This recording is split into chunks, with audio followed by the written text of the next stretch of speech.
a line in this book just jumped right out at me. Young people, especially who already suffer from feelings of inferiority, except by identifying with a high ideal to achieve an increased sense of self-worth. So in other words, you're pro-Palestinian, you're pro this, you're pro that. People get all involved in these things, and they don't understand the issues at all sometimes. They were, this is a regular theme on YouTube, but they'll have someone, microphone, he goes and asks people basic questions about what they're protesting about, and they can't answer it. Like, okay, the river to the sea, what's river and what's the sea? Different things about, one of the examples that are mind-blowing is gay people being pro-Palestinian or pro-Muslim when, in other words, they've joined again, and I'm saying, according to this, it might just be because of feelings of inferiority, but they're joining a group that would kill them if they had the chance. Under Sharia law, the law that's attached with Muslim belief, Islam, in a country where there was a theocracy, right? Gay people would be executed, and they're probably going to be tortured first.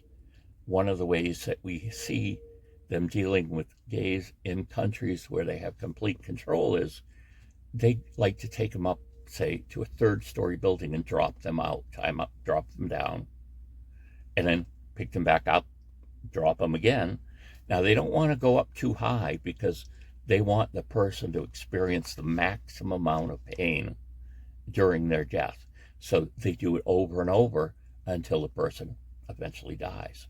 So you have those people rallying in support of Islam. And so again, it's like, no, there's a disconnect there. It's not just that they're totally misinformed. In a way, they've chosen to be totally misinformed. They've jumped on this bandwagon of supporting something without even knowing about it. And so is that just because they're stupid? No, there's got to be more to it than that. And I think it's this idea of people are trying to deal with feelings of inferiority by attaching themselves to what appears to be, to them, a noble cause. It would be and it's like, you see a lot of women, if they're talking about Muslims or Islam, it's always a woman they're talking to. It seems like you have the men hit, some of the media and things. It always seems to be a woman. And so you have women advocating for Sharia law, Islam, and this legal system, right? And again, what do we get here? People totally confused. I mean, in a theocracy, women basically have very, very nominal rights at all, if they have any at all. This is repeated over and over in the Quran and different things in the Hadiths. A man can have up to 4 wives, but a wife can't have 4 husbands. Why not? Well, it's because of this inequality and domination of women. If a woman accuses a man of rape in Sharia law, in a Muslim theocracy again, if she doesn't have like 3 male, I think she needs 3 or 4 male witnesses to come forward and say that what she's saying is true, because face it, for Muslims, women, you can't trust women. You can't trust their character. You can't trust what they say. So you got to rely on male testimony. And if they don't have that male testimony, they can be executed. And, they're usually going to be raped before they're executed as well. Because the Quran allows that. If you capture someone, a woman, you have the right to rape them.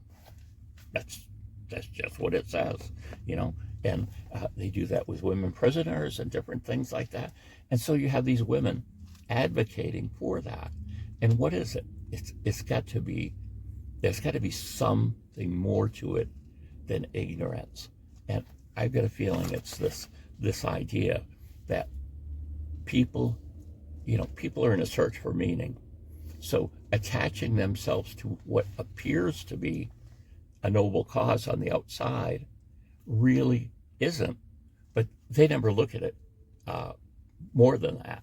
They just get in there, get their signs up and everything, and demonstrate and fight with police because they don't have permits to do it, do violent things to people, destroy property. And it's because I think, honestly, the people think that being attached to some cause they believe is kind of noble or really politically correct, popular, they're going to jump onto it without, I guess, really much thought of sitting down, as with the pro-Palestinian issues. A lot of the people in the U.S. have absolutely no idea what the Quran says, what it teaches, what Muslims believe or don't believe. They don't have any of that background, and yet they're supporting it. And there's a word that was, I think this is coined by communists, but useful idiots. In other words, you have this bozo, if I can use that term, standing up for your cause when he's going to be the first person you eliminate once you gain power. Because they don't tolerate that. They don't tolerate atheists, they don't tolerate this, they don't tolerate that. So, but hey, if you want to get up there and campaign for a cause where you're going to be executed, they're fine with that. You're a useful idiot. You're useful to the cause, but you're actually an idiot because you haven't done your research and you don't know what's going on. So I just think that's a very appropriate. And, it says young people. Yeah, more young people do it. But we have plenty of old people doing it too. The BLM riots, people killed, billions of dollars of damage done. And again, most people weren't that understanding of what was actually going on. And how does it help the cause of African Americans to burn down African American businesses or destroy them, loot them?